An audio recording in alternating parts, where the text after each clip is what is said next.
Assess your wide receivers now that you're in year 2 and having the spring and now training camp and all that. How do you assess how they're picking things I talked up? a lot about that. Just such a benefit where we are now from where we were last year, just to go through a spring and a summer and have a quarterback identified that knows what we're doing and can really coach you guys up through everything we do in the off season.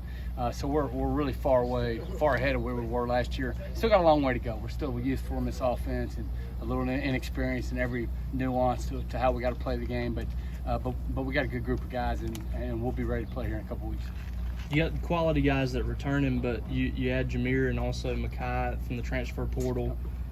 How do you feel like they've picked this up? I mean, obviously JaMarr's been in this offense, right, but Makai's been one of the more impressive guys just about every day. Yeah, how do you feel like they've picked things up? It's been good. Obviously, JaMarr coming from Washington State, being in the system and being with Coach Nickel and going through what we do and how we practice and how we play the position he plays.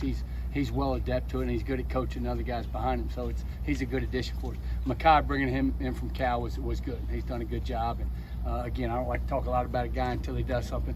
So until he proves he's worthy, I'm gonna stay quiet about him. But he is a good addition. He's a smart, tough guy. Knows how to play the game, and he can get open and catch a ball and make plays. And that's what we're looking for at that Z position, without a doubt. What have you seen from Malik, and how has he grown from last year? He has, and again, he's a guy that's benefited a lot from being in the system, from being coached, from repetition, from seeing things over and over, from getting the signals. He's a guy that's really got an opportunity to have a heck of a year. And he's a talented young man. He's big, strong, physical, runs well, great hands, catches the ball, and he's well ahead of where he was last year. So looking forward to him and seeing what he can do this year. Really am. How much mentally tougher is he now this year compared to last, you think, based on what you've seen in your conversations? Well, again, it's because of spring ball and because of the summer and because of this preseason. I mean, we practice pretty hard and we get after it, and we're physical on defense, and everyone, our whole team. Now, our mentality is pretty tough.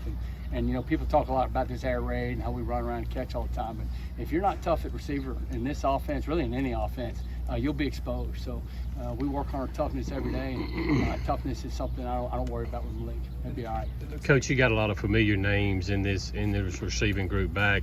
Even though they were young, they got a lot of reps last year. But a guy like Quentin Torbor been pretty solid so far in camp. What has he done to kind of work himself into the rotation? He's caught the ball. You want the truth? Last year he struggled catching the ball a little bit, and anytime you drop the ball in this offense, you'll be identified by 10 different people that you're struggling catching the ball. So he's caught the ball better, but he's a talented guy, and it's funny, we watched his high school highlight, and it's pretty good. He's a talented player, but he's got quick feet and good hands. He's gotten better hands.